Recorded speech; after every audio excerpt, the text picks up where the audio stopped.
سلام، من مریم امیری هستم. به کانال آشپزی خودتون خوش اومدید. قبلا توی این کانال ویدیو آموزشی کباب تابعی رو داشتم که خیلی استقبال کردیم و جزو ویدیوهای پربازدید شد. به همین دلیل امروز یه نوع دیگه از کباب تابعی رو بهتون آموزش دادم، یه ذره متفاوت‌تر و حالت تک پرسی، یه کباب تابعی سیخی. بریم که با هم دیگه درستش کنیم. اما قبلش خواستم اینو بهتون بگم که از تمام لایک ها و کامنت هاتون سپاسگزارم. حتما دیسکریپشن رو مطالعه بکنین، اندازه مواد لازم به طور دقیق نوشته شده. بریم. برای درست کردن این کباب تابعی مدل سیخی اولین کاری که میکنیم باید پیاز رو رنده کنیم. خب معمولا وقتی که پیاز رنده میشه آب زیادی داره. از پیاز سفید اگر استفاده بکنید خیلی بهتره، به این دلیل که پیاز سفید رنگ کباب تابعی شما رو تیره و خراب نمیکنه. پیاز رو با رنده ریز رنده بکنید و یا اینکه اگر مایل باشید میتونید توی دستگاه‌های غذاساز هم بریزید که کاملا حالت نرم و پوره شده در بیاد. خب گوشت رو میریزیم داخل کاسه. گوشت چرخ کرده ای که من استفاده میکنم معمولا برای کباب تابعیام ترجیح میدم که از گوشت گوساله و گوسفند ترکیبی استفاده بکنم، ولی شما میتونید به طور کامل از گوشت گوساله استفاده بکنید. اما ترکیبش با هم دیگه این حسن داره که گوشت گوسفند خب طبع گرمی داره و گوشت گوساله طبعش سرده. از لحاظ سلامتی برای بدنتون ترکیب این دوتا با هم خیلی خوبه. البته که گوشت گوسفند بهتره، ولی خب به خاطر چربی بالایی که داره هم خیلی موقعی که حرارت میبینه آب میشه این گوشت گوسفند و هم علاوه بر اون احتمال بوی چربی زیاد که توش هست احتمال داره که خیلیا دوست نداشته باشن و یا خوششون نیاد. خب من این گوشت رو کاملا داخل یک کاسه ریختم و اولین کاری که میکنم فلفل سیاه رو بهش اضافه میکنم. سعی کنید از فلفل سیاه نیمکوب استفاده کنید و فلفل رو همیشه به گوشت چرخ کرده اضافه کنید. در حقیقت اولین چیزی که یعنی به گوشت چرخ کرده اضافه میکنید خوبه که فلفل باشه. دوستان من تقریبا به اندازه 1/4 قاشق چایخوری فلفل سیاه رو با گوشت مخلوط کردم. اندازه گوشتمون هم که من اینجا دارم استفاده میکنم 300 گرمه. یه مقدار اول گوشت رو با فلفل سیاه به این صورت مخلوط میکنم و بعد از اینکه یک کمی مخلوط شد پیاز رنده شده رو باید اضافه کنیم. اما باید آب پیاز رو شما کاملا بگیرید. ببینید پیاز سفید مقدار زیادی آب داره، البته همه پیازها دارن، ولی خب پیاز قرمز آبی که داره کمتره. اما در عوض خب به خاطر رنگ کباب تابعیمونو که تیره میکنه ما سعی میکنیم استفاده نکنیم. اینم پیاز رو هم اضافه کردم و حالا دیگه همه مواد باید یکی یکی اضافه بشن. اولین چیزی که بعد از پیاز اضافه میکنم جعفری و گشنیزه.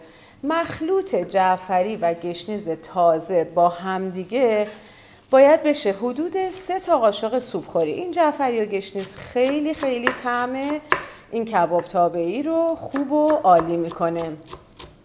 این کباب تابعی که داریم درست میکنیم به خاطر سرو راحتی که داره برای مهمونی ها هم خیلی خوبه و من به شدت پیشنهاد میکنم.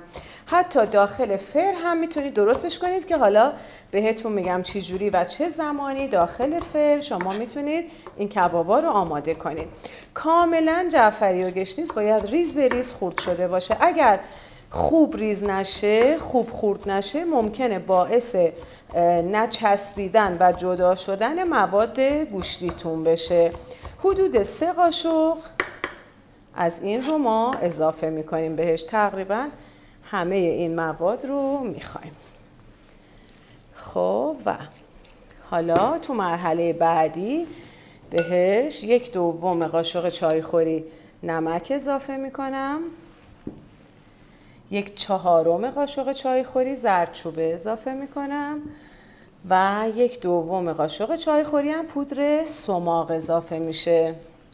و حالا این مواد رو با هم شروع میکنیم به ورز دادن.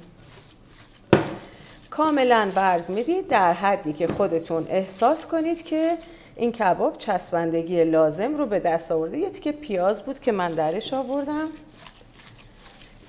خوب مخلوطش میکنیم و بعد از اینکه شما این رو ورز دادید و چسبندگی لازم رو به دست آورد، بعد تو این مرحله من پیشنهاد میکنم که شما گوشت رو به این صورت جمع کنید و یه گلوله از گوشت تهیه بکنید و گوشت رو چند بار به این صورت محکم با شدت و با شتاب پرتاب کنید داخل کاسه. این کار باعث چسبندگی خیلی بیشتر و بهتر میشه و احتمال وا رفتن و یا شل شدن کباب تابه‌ایتون رو به شدت کاهش میده. خب دوستان، همون پیازی که رنده کردیم و آبش رو گرفتیم و تفاله های پیاز رو در حقیقت اون پیازهای آب گرفته رو با گوشتمون مخلوط کردیم، آبش رو من صاف کردم گذاشتم اینجا کنار دستم. اولین کاری که میکنم وقتی که قبل از این که بخوام این کبابا رو به سیخ بکشم، دستم رو یه ذره با آب پیاز مرطوب میکنم و روی ظرفی که میخوام این کباب‌های سیخ گرفته رو بذارم با آب پیاز مرطوبش میکنم. بعد یه مقدارم دست خودم رو به این صورت با آب پیاز مرطوب میکنم و بعد حالا یه تیکه از مواد رو برمیداریم و توی دست کاملا سعی کنید این رو منسجم کنید. همینطور که منسجم میکنید حالت بیضی رو بهش بدید و بعد به این صورت سیخ کباب رو داخلش ببرید. دوباره یه مقدار این رو مرتب تر کنید و سعی کنید که به سیخ بچسبونیدش از هر دو طرف و این رو بذارید روی این ظرفی که اینجا شما با آب پیاز مرطوبش کردید. با آب پیاز اینو مرطوب کردم که کاملا حالت جدا شده داشته باشه و نچسبه به تخته. دوباره همین کار رو انجام میدیم. سعی کنید اندازه ها رو یکسان و یک اندازه بردارید. اول تو دست قشنگ گرد و منسجم کنید، بعد یه مقدار به این حالت بیضی بهش بدید، بعد سیخ و داخل گوشت ببرید و از این ور بیارید بیرون. بازم این رو مرتب بکنید. انتها و ابتدای سیخ رو یک کمی بچسبونید کباب ها رو به سیختون و بذارید اینجا. به همین صورت همه رو آماده کنید. خب من یه ذره دوستان کتم دارم میذارم، البته یه ذره آبش کشیده شده. یه کتم بذارم که برای سرو با این کباب تابه‌ای.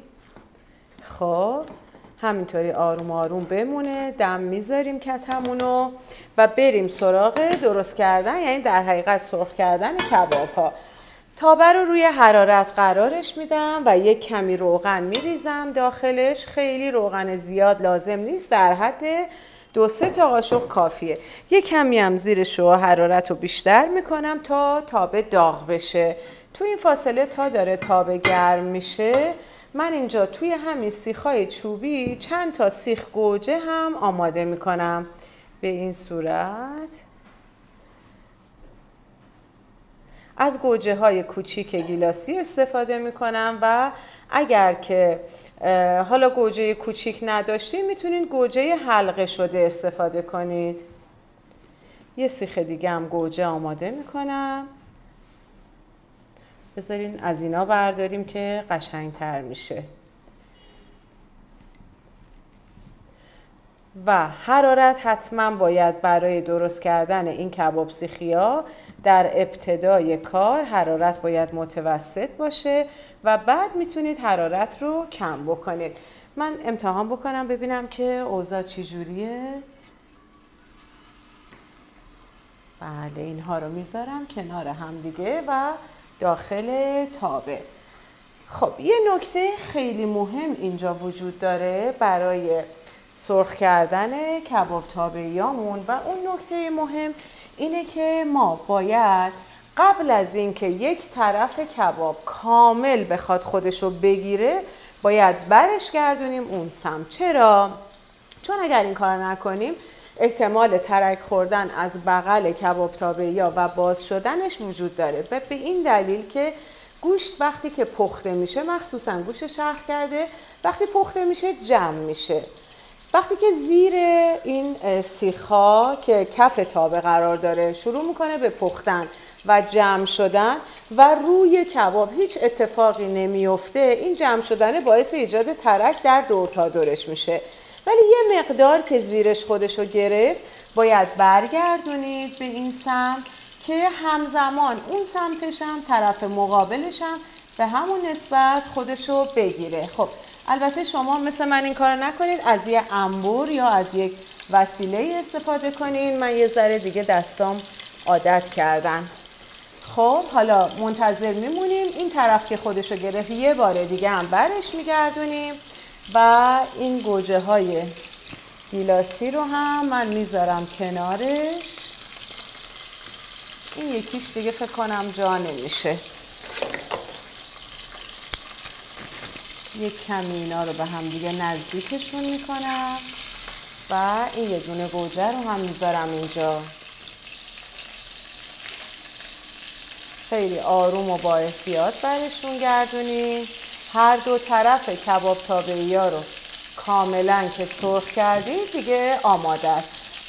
این کباب تابه‌ای رو هم میتونیم با برنج شما میل بکنید و هم میتونید با نون یا حتی به عنوان یک غذای رژیمی بدون نون. اما اینو در نظر داشته باشید که اگر که میخواید این غذا سالمتر باشه و سرخ کرده نباشه و بدون روغن باشه، داخل فر هم میتونین درست کنین.